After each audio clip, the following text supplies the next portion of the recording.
Sial, bicaralah dengan benar. Ketika Chen Ping mendengar ini, dia langsung menjadi marah. Yun Wuya terkejut dan berkata cepat, di surga ketiga, kekuatan paling kuat di permukaan adalah istana ketujuh, tetapi di surga ketiga, ada juga tempat misterius, dan kekuatan di tempat itu adalah yang paling kuat. Tempat misterius. Chen Ping mengerutkan kening. Seberapa kuat kekuatan itu? Apa namanya? Yun Wuya menggelengkan kepalanya, aku tidak tahu, aku bahkan tidak tahu di mana tempat misterius ini. Sialan, kau mempermainkanku. Chen Ping marah dan hendak mengambil tindakan. Tidak, aku tidak bercanda. Aku benar-benar tidak tahu di mana tempat misterius ini. Aku juga tidak tahu nama kekuatan ini. Yang ku tahu mereka sangat misterius. Setiap kali terjadi pertempuran besar dan kematian di tiga surga, organisasi misterius ini akan muncul. Mereka tidak pernah membantu pihak manapun, tetapi hanya mengumpulkan jiwa secara membabi buta. Oleh karena itu, banyak orang menduga bahwa orang-orang ini adalah setan, organisasi yang mengkhususkan diri dalam memurnikan jiwa. Yun Wuya berkata cepat. Setelah mendengar ini, Chen Ping langsung tertarik pada organisasi ini. Organisasi yang mengkhususkan diri dalam pengumpulan jiwa pastilah klan iblis. Namun, Chen Ping saat ini tidak punya waktu untuk menanyakan tentang organisasi ini. Yang harus dia lakukan sekarang adalah menghancurkan Sekte Tianyan, suku Savage kuno, dan Istana Bayangan Darah. Yang terakhir adalah Istana Ketujuh. Setelah menghancurkan Istana Ketujuh, Chen Ping akan menjadi bos di tiga surga. Dia bisa bertingkah keren sesuka hatinya, dan tak seorang pun dapat mengalahkannya. Kamu dekat dengan suku kuno di hutan belantara, bawalah aku ke suku kuno di hutan belantara. Kata Chen Ping, saya sarankan Anda untuk tidak pergi. Raja Barbar pembelah gunung dari klan Barbar kuno adalah alam abadi tersebar tingkat 9. Dia memiliki sedikit saingan di surga ketiga. Jika kamu, sebelum Yun Wuya bisa menyelesaikan kata-katanya, Chen Ping melemparkan kepala Raja Barbar pemecah gunung ke tanah. Apakah kamu berbicara tentang dia? Kata Chen Ping sambil tersenyum tipis. Ketika Yun Wuya melihat kepala Raja Barbar pemecah gunung, dia tercengang. Seorang abadi kelas 9 di alam abadi yang tersebar terbunuh begitu saja, dan kepalanya dipenggal. Ini terlalu keterlaluan. Di mata Yun Wuya, suku Barbar kuno adalah eksistensi yang tak terjangkau. Dibandingkan dengan Sekte King Yun mereka, Sekte King Yun mereka hanyalah seekor semut. Pimpin saja jalan untukku, jangan risaukan yang lain. Chen Ping berkata pada Yun Wuya. Yun Wuya hanya bisa mengangguk saat ini dan membawa Chen Ping dan yang lainnya langsung ke suku Barbar kuno. Yun Wuya memimpin Chen Ping dan rombongannya melewati pegunungan tiga langit. Tempat itu dipenuhi dengan udara perih, pohon-pohon tua menjulang tinggi, dan udaranya dipenuhi dengan bau darah yang samar. Humazi menguap, sementara Huo Jingjing dan Mo Qingyun menatap penasaran ke arah tumbuhan berbentuk aneh di sekitar mereka. Hanya Chen Ping yang berjalan dengan kedua tangan di belakang punggungnya, mata naga emasnya mengamati langit dengan acuh tak acuh, seolah-olah bahaya di sekitarnya tidak lebih dari pemandangan di halaman belakang. Yun Wuya, seberapa jauh? Suara Chen Ping tenang, namun membuat pemimpin Sekte King Yun yang berjalan di depan menggigil. Dia hendak berbicara ketika tiba-tiba sebuah seringai jahat datang dari kedalaman hutan lebat di depannya. Hell, bukankah ini anjing tua dari Sekte King Yun? Mengapa kau membawa sekelompok bajingan ke Black Evil Ridge-ku untuk menjadi liar? Sebelum dia selesai berbicara, puluhan bayangan hitam melompat turun dari puncak pohon. Pemimpinnya adalah seorang pria dengan topeng hantu hijau bertaring, memegang kapak panjang berwarna hitam pekat, dan memancarkan aura alam abadi yang tersebar tingkat kelima. Orang-orang di belakangnya juga berada di tingkat alam abadi yang tersebar. Mereka jelas merupakan tim elit. Wajah Yun Wuya tiba-tiba berubah, dan dia berbisik kepada Chen Ping, Chen. Senior Chen, ini seseorang dari Sekte Setan Hitam. Mereka berseteru dengan Sekte King Yunku yang menghancurkan puncak mereka. Balas dendam atas pemusnahan puncak. Pria berwajah hantu itu tertawa terbahak-bahak setelah mendengar ini, dan menebas tanah dengan kapaknya, memercikkan kerikil. Yun Wuya, kau bersembunyi di sekte dan tidak berani menunjukkan kepalamu saat itu, tetapi hari ini kau berani membawa orang luar untuk mati. Siapa anak-anak kecil ini? Pendukung barumu. Matanya menyapu Chen Ping, dan melihat bahwa dia hanya berada di peringkat kelima Lus Immortal Realm, dia langsung mencibir, oh, kamu menemukan sampah peringkat kelima Lus Immortal Realm sebagai pendukungmu. Sekte King Yun memang sedang merosot, dan bahkan bergantung pada seseorang yang begitu bodoh adalah tindakan yang picik. Alis Huo Jingjing tiba-tiba terangkat, dan saat dia hendak berbicara, Chen Ping mengangkat tangannya untuk menghentikannya. Chen Ping melangkah maju, matanya menatap debu di tanah. Minggir. Minggir. Pria berwajah hantu itu sepertinya mendengar lelucon besar. Wah, tahukah kau siapa aku? Aku adalah pemimpin muda Sekte Setan Hitam, Hei Wuchang. Berlututlah dan bersujud 3 kali, dan tinggalkan 2 wanita cantik itu di sampingmu. Mungkin aku bahkan bisa menjaga tubuhmu tetap utuh.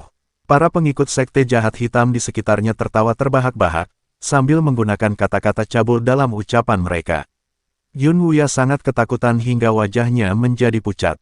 Dia menarik ujung pakaian Chen Ping dan berkata, Tuan Chen, bagaimana kalau kita mengambil jalan memutar ke Sekte Setan Hitam, mau jalan memutar? Chen Ping menyela, dengan senyum dingin di wajahnya. Aku tidak pernah memberi jalan kepada orang lain saat aku berjalan. Sebelum dia selesai berbicara, dia bahkan tidak menghunus pedangnya, dia hanya menjentikkan jarinya. Zeng, suara pedang yang jelas terdengar jatuh dari langit, dan niat pedang yang tak terlihat itu berubah menjadi seberkas cahaya, sangat cepat.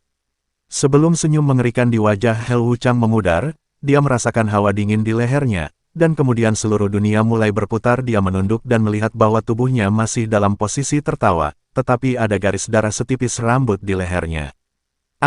Kepalanya terguling ke tanah, matanya dipenuhi rasa tidak percaya dan takut. Bahkan sampai nyawanya benar-benar hilang, kepalanya masih terbuka lebar, seolah-olah dia meninggal dengan mata terbuka. Seluruh tempat itu sunyi senyap.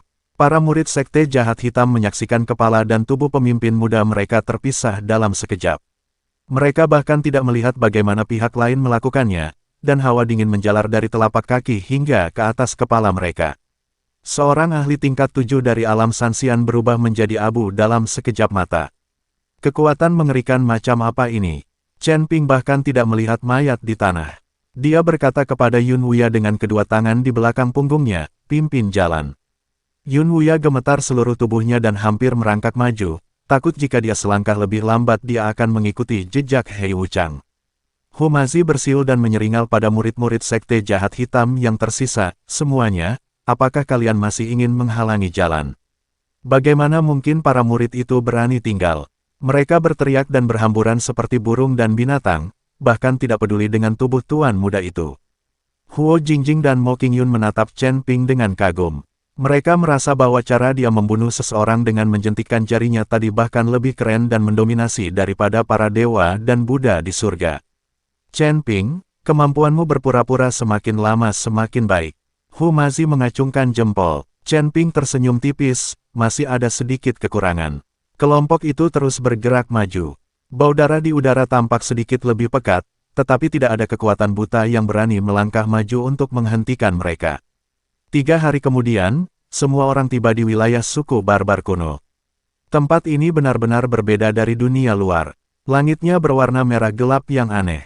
Banyak sekali prasasti batu hitam besar berdiri di tanah, diukir dengan totem yang mengerikan. Udara dipenuhi dengan suasana yang liar dan penuh kekerasan.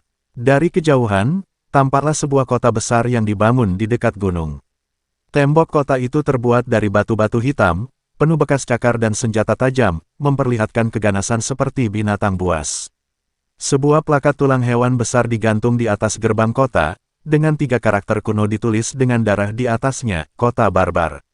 Namun, pada saat ini, Savage City tampak sedikit tidak biasa. Para penjaga di gerbang kota semuanya memiliki ekspresi serius, baju besi kulit binatang di pinggang mereka ternoda oleh darah segar, dan mata mereka yang melihat keluar kota penuh dengan kewaspadaan dan kegelisahan. Raja barbar mereka telah menghilang selama beberapa hari dan tidak ada berita sama sekali. Tetua Agung telah memerintahkan jam malam di seluruh kota. Begitu Yun Wuya mencapai gerbang kota, dia dihentikan oleh beberapa prajurit barbar yang menegang kapak besar. Prajurit yang memimpin adalah seorang pria kekar dengan pola pertempuran hijau yang terlukis di wajahnya. Dia berteriak dengan tegas, kamu dari Sekte Qingyun.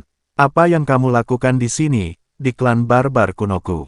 Yun Wuya hendak berbicara ketika tiba-tiba sebuah lonceng berbunyi kencang dari kota. Kemudian, sekelompok lelaki tua berjubah kulit binatang berjalan keluar dengan cepat, dikelilingi oleh banyak prajurit barbar. Lelaki tua di depan memiliki rambut dan janggut putih, bulu putih besar menempel di kepalanya, dan wajahnya penuh kerutan karena waktu. Dia tidak lain adalah tetua agung dari suku barbar kuno, seorang pria kuat di tingkat ke-8 alam abadi yang tersebar. Yun Wuya, tatapan mata tetua itu setajam elang, dan penuh amarah saat tertuju pada Yun Wuya. Beraninya kau klan kuno liarku tidak pernah berurusan dengan sekte King Yunmu. Kau membawa orang luar untuk masuk tanpa izin ke wilayahku. Apa kau mencari kematian? Yun Wuya sangat ketakutan hingga kakinya lemas dan hampir jatuh berlutut. Dia tergagap, Tetua Agung, aku membawa Tuan Chen ke sini. Tuan Chen, Tetua Agung itu mencibir dan melirik Chen Ping. Melihat bahwa dia masih muda dan berpenampilan biasa saja, dia langsung mencibir, kamu masih sangat muda. Kamu menyebut dirimu seorang tuan. Apakah kamu dari sekte King Yun yang diperlakukan seperti anjing? Yun Wuya diejek, tetapi dia tidak berani mengatakan sepatah kata pun. Lagi pula, dibandingkan dengan klan barbar kuno, sekte King Yun-nya tidak cukup baik.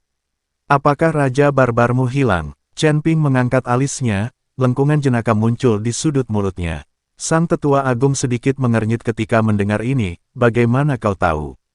Apakah tebakanku benar? Kata Chen Ping sambil tersenyum. Sudah kutebak, apa kau menganggapku bodoh? Tetua itu semakin marah saat berbicara, kemudian menunjuk hidung Yun Wuya dan mengutuk, Yun Wuya, kau berani membawa orang ke sini untuk membuat masalah. Percaya atau tidak, aku akan memenggal kepalamu sekarang juga. Yun Wuya sangat ketakutan hingga jiwanya terbang keluar dari tubuhnya. Dia melambaikan tangannya dengan cepat dan berkata, tidak, Tetua Agung, Tuan Chen ini. Cukup, Chen Ping menyela dengan tidak sabar, dia terlalu malas untuk mendengarkan omong kosong lagi. Dia hanya membalikkan pergelangan tangannya, mengambil kepala yang berdarah di tangannya, dan melemparkannya ke kaki Tetua Agung itu. Kau, siapa kau? Beraninya kau bertindak liar di suku barbar kuno milikku. Sang Tetua Agung hendak marah, tetapi matanya tiba-tiba tertuju pada kepala itu, dan pupil matanya tiba-tiba mengecil. Kepala dengan wajah ganas itu adalah pemimpin suku barbar kuno, Raja Barbar Pembelah Gunung. Yang mulia Raja Barbar, ini, apa yang terjadi? Kepala yang mulia Raja Barbar. Para prajurit dan tetua barbar di sekitarnya semuanya gempar. Mereka menatap kepala yang tergeletak di tanah dengan takjub, dengan keterkejutan dan ketakutan tergambar di wajah mereka. Tetua Agung itu tersambar petir, terhuyung mundur beberapa langkah, menunjuk ke arah Chen Ping, suaranya bergetar, siapa yang membunuh Yang Mulia Raja Barbar? Tetua Agung tidak percaya bahwa Chen Ping lah yang membunuh Raja Barbar. Bagaimanapun, Chen Ping hanya berada di level ke-5 alam abadi longgar, sedangkan Raja Barbar berada di level ke-9 alam abadi longgar. Perbedaan antara keduanya sangat besar. Sekalipun Raja Barbar berdiri diam dan membiarkan Chen Ping beraksi, Chen Ping tidak akan mampu membunuh Raja Barbar. Chen Ping bertepuk tangan, seolah-olah yang baru saja dilemparnya bukanlah kepala seorang pendekar alam Sanxian tingkat 9, melainkan batu biasa. Nada bicaranya tenang dan kalem, tentu saja aku membunuhnya, tidak mungkin, sama sekali tidak mungkin. Sang Tetua Agung tidak mempercayainya, bagaimana mungkin kau, seorang Lus Immortal Realm kelas 5, membunuh Raja Barbar kami. Penatua Agung, itu benar apa yang dikatakan Tuan Chen. Jangan meremehkannya karena dia berada di level ke-5 alam abadi longgar. Dengan kekuatannya yang sebenarnya, dia bisa membunuhmu. Kata Yun Wuya, pengadilan kematian. Sang Tetua Agung menggertakkan giginya, penuh dengan niat membunuh. Balas dendam untuk Yang Mulia Raja Barbar. Bunuh dia. Setelah keterkejutan itu, orang-orang dari suku barbar kuno meledak dalam amarah. Puluhan prajurit kuat di tingkat ke-6 atau ke-7 alam Sanxian menyerbu sambil meraung. Para tetua terkemuka bahkan mengorbankan harta rahasia suku barbar kuno, seperti gada besi hitam, tombak tulang haus darah, perisai kulit binatang yang mengguncang murni, dan segala macam serangan liar dan mendominasi datang ke arah Chen Ping. Hanya hal sepele, Chen Ping mendengus dingin, dia bahkan tidak menggunakan pedang pembunuh naga. Sebaliknya, cahaya keemasan bersinar terang di sekelilingnya, dan tubuh emasnya yang tidak dapat dihancurkan secara otomatis aktif. Ding ding ding. Serangan hebat itu menimpa Chen Ping, menimbulkan suara keras seperti benturan logam dan batu, serta percikan api beterbangan di mana-mana. Namun, Chen Ping berdiri di sana tanpa bergerak, bahkan tanpa goresan pada sisik emas di tubuhnya. Serangan-serangan hebat itu seperti setetes air di lautan, sepenuhnya larut oleh tubuh emasnya yang tidak bisa dihancurkan. Bagaimana itu mungkin? Pupil mata tetua itu tiba-tiba mengecil, wajahnya penuh ketidakpercayaan, begitu banyak serangan kekuatan penuh dari para kultivator alam abadi longgar tingkat 6 atau 7, ternyata tidak dapat melukainya sama sekali. Sang tetua agung sekarang percaya bahwa mungkin Raja Barbar mereka benar-benar dibunuh oleh Chen Ping di depannya. Chen Ping terlalu malas untuk membuang waktu dengan semut-semut ini. Matanya menjadi dingin dan dia menjentikkan jarinya. Zeng, zeng, zeng. Beberapa niat pedang tak kasat mata melesat keluar bagaikan kilat, lebih ganas dari sebelumnya ketika mereka membunuh He Wuchang. Para prajurit barbar yang menyerbu di garis depan bahkan tidak sempat berteriak sebelum kepala mereka terpisah dari tubuh mereka dan berguling ke tanah dengan ekspresi ganas di mata mereka. Apakah ini niat pedang? Tetua kedua, yang rambut dan jenggotnya berdiri tegak, merasa ngeri dan berkata, niat pedang itu sangat mengerikan, aku khawatir. Aku khawatir bahkan puncak alam abadi longgar tidak dapat mencapainya, kan? Wajah tetua agung menjadi pucat. Dia akhirnya menyadari bahwa pemuda di depannya adalah sosok mengerikan yang tidak akan pernah bisa mereka capal. Dia membunuh Raja Barbar pembelah gunung dan membunuh beberapa prajurit alam abadi longgar yang kuat dalam sekejap mata. Kekuatan semacam ini mungkin telah melampaui alam abadi longgar dan mencapai alam abadi duniawi. Sungguh keterlaluan bahwa dia telah mencapai tingkat Dewa Bumi di usia semuda itu. Mundur. Mundur cepat. Teriak tetua agung itu sambil mencoba memerintahkan para anggota suku untuk mundur. Namun, akankah Chen Ping memberi mereka kesempatan? Sosoknya berkelebat dan muncul di hadapan tetua agung itu bagai hantu. Pupil mata tetua agung mengecil, dan tanpa sadar ia mengorbankan harta karun klan Savage kuno, perisai hitam yang diukir dengan totem kuno, memancarkan kehidupan yang berat dan penuh perubahan. Itu adalah Salvage Guardian Shield, yang konon mampu menahan serangan kekuatan penuh dari ahli alam abadi tingkat puncak. Ledakan, Chen Ping bahkan tidak menggunakan pedang pembunuh naga, dia hanya meninju dengan santai. Tanda tinju emas, dengan kekuatan untuk menghancurkan dunia, menghantam Savage Guardian Shield dengan keras. Dengan suara, crack, yang keras, perisai pelindung yang katanya tidak bisa dihancurkan itu langsung ditutupi dengan retakan seperti jaring laba-laba, lalu meledak menjadi potongan-potongan yang tak terhitung jumlahnya dengan suara ledakan. Sang tetua agung ketakutan dan tenaga pelindungnya langsung keluar berupaya menghalangi pukulan itu. Tetapi tinju Chen Ping sekuat bambu yang dengan mudah menembus energinya dan menghantam dadanya dengan keras, engah. Sang tetua agung terbang mundur seperti layang-layang yang talinya putus, merobohkan separuh tembok kota, lalu memuntahkan banyak darah dari mulutnya. Organ-organ dalamnya hancur, dan jelaslah bahwa ia tidak akan selamat. Tetua Agung, Ketual, melihat ini, orang-orang dari klan kuno liar menjadi panik total. Bahkan Tetua Agung terbunuh dalam satu gerakan, kemampuan apa yang mereka miliki untuk melawan. Berlari, seseorang berteriak, dan para prajurit barbar yang tersisa tidak lagi peduli dengan balas dendam dan berbalik untuk melarikan diri. Mau pergi, mata Chen Ping dingin dan dia melambaikan tangannya. Berdengung, suatu medan tak terlihat langsung menyelimuti seluruh Savage City. Para prajurit barbar yang melarikan diri merasakan tubuh mereka tenggelam seolah-olah mereka sedang ditekan oleh batu besar, tidak dapat bergerak. Mereka terkejut ketika mengetahui bahwa kultivasi mereka telah ditekan secara ekstrim di area ini, bahkan untuk mengangkat tangan pun sangat sulit. Inilah asal mula waktu yang dipahami Chen Ping. Meskipun belum sempurna, itu sudah lebih dari cukup untuk menekan semut-semut ini di bawah alam abadi yang tersebar. Di bidang yang diciptakan Chen Ping, semuanya dikendalikan oleh Chen Ping. Chen Ping, mari kita pamer sebentar. Hu Mazi menggosok tangannya, matanya berbinar karena kegembiraan. Huo Jingjing dan Mo Qingyun mengeluarkan tas penyimpanan mereka dan bersiap menerima rampasan. Mengikuti Chen Ping, mereka berdua perlahan mulai terbiasa.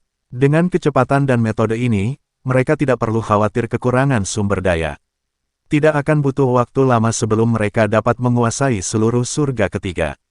Chen Ping tersenyum tipis dan berkata, tidak ada gunanya menyimpannya, mari kita selesaikan semuanya. Oke, Hu Mazi tertawa dan menyerbu maju bagaikan seekor harimau ke arah kawanan domba. Huo Jingjing dan Mo Qingyun juga menggunakan kekuatan sihir mereka. Untuk sesaat, teriakan terdengar satu demi satu di kota Savage, dan darah mengalir seperti sungai. Klan darah buasku tidak punya dendam terhadapmu, mengapa kau ingin membunuh kami semua? Menghadapi pembantaian itu, Sang Tetua Agung benar-benar tidak dapat mengerti mengapa Chen Ping ingin menghancurkan suku barbar kuno mereka. Tidak ada dendam, Chen Ping tersenyum dingin, Raja Barbarmu, bersama dengan Xuan Jizi dari Sekte Tianyan dan Nyonya Meixin dari Istana Suiying, ingin merebut harta peninggalan kuno dariku. Aku hampir mati di tangan mereka. Jika aku tidak sekuat itu, aku akan membiarkan mereka berhasil sejak lama. Meskipun mereka sudah mati sekarang, aku akan menghancurkan sekte mereka.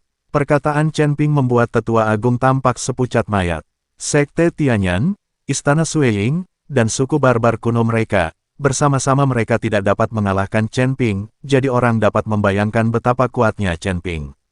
Tetua Agung perlahan menutup matanya. Dia tahu bahwa klan Savage kuno sudah tamat, dan Sekte Tianyan serta Istana Bayangan Darah di bawahnya juga akan tamat. Chen Ping berdiri di tembok kota dengan kedua tangan di belakang punggungnya, menatap pembantaian sepihak itu. Tatapan matanya tenang, seolah-olah dia sedang menonton lelucon yang tidak penting. Baginya, menghancurkan kekuatan utama di surga ketiga semudah menghancurkan sarang semut. Ini adalah perasaan puas yang ditimbulkan oleh kekuatan. Senang rasanya memiliki kekuatan yang tinggi. Keren sekali berpura-pura. Setengah jam kemudian, Savage City yang ramai menjadi sunyi senyap. Kecuali Chen Ping dan kelompoknya, tidak ada seorang pun yang hidup di kota itu. Mayat dan darah berserakan di tanah mengubah kota kuno ini menjadi neraka. Yun Wuya, yang berdiri di sampingnya, hampir ketakutan setengah mati. Dia menatap Chen Ping, yang berdiri dengan kedua tangan di belakang punggungnya, seperti seorang pengikut. Yun Wuya merasakan kulit kepalanya kesemutan ketika dia memikirkan tentang bagaimana dia ingin menimbulkan masalah bagi Chen Ping saat itu. Chen Ping, sudah selesai. Humazi menyeka darah dari wajahnya dan menyeringai, orang-orang barbar ini cukup kaya. Kami menemukan banyak barang bagus. Huo Jingjing dan Mo Qingyun juga menyerahkan puluhan ribu kantong penyimpanan kepada Chen Ping seperti persembahan harta karun. Chen Ping, lihat, ada banyak batu abadi dan ramuan abadi di sini, dan ada juga banyak buku rahasia seni bela diri. Chen Ping melambaikan tangannya dengan santai, dan semua tas penyimpanan disatukan. Dia memindainya dengan indera spiritualnya, dan sedikit kepuasan melintas di matanya. Sebagai salah satu kekuatan teratas di tiga surga, klan Savage kuno memang kaya akan sumber daya. Di tas penyimpanan mereka, tidak hanya ada sejumlah besar batu abadi, tetapi juga banyak harta langka, dan bahkan beberapa buku petunjuk rahasia tentang tahap akhir alam abadi yang tersebar. Keterampilan ini intensif dan sangat berguna bagi sekolah Mohis dan 8 istana. Tanpa dukungan kuil, istana ke-8 harus mengandalkan dirinya sendiri dalam segala hal, jadi ia membutuhkan lebih banyak buku rahasia, batu abadi, dan semacamnya. Bersihkan semua sumber daya di sini, termasuk rumah harta karun dan tambang peri mereka. Chen Ping melirik Savage City dan berkata, para pendeta ini memiliki banyak sekali barang bagus, jadi pasti ada banyak harta karun tersembunyi di seluruh Savage City. Tidak masalah, aku suka berburu harta karun. Humazi terkekeh dan mulai mencari di kota Savage secara tertib bersama Huo Jingjing dan Mo Qingyun. Melihat ini, Yun Wuya berinisiatif untuk ikut serta dan membantu pencarian, tetapi dia tidak berani menyimpan satu pun batu abadi urituk dirinya sendiri. Chen Ping berjalan sendirian menuju area inti suku barbar kuno, Istana Raja Barbar. Hiasan di dalam aula itu sederhana, dengan tulang-tulang dan bulu binatang di mana-mana, dan bau samar darah tercium di singgasana di tengah. Chen Ping melepaskan indera spiritualnya, yang langsung menyelimuti seluruh Istana Raja Barbar, dan segera menemukan lokasi rumah harta karun sebenarnya dari suku barbar kuno.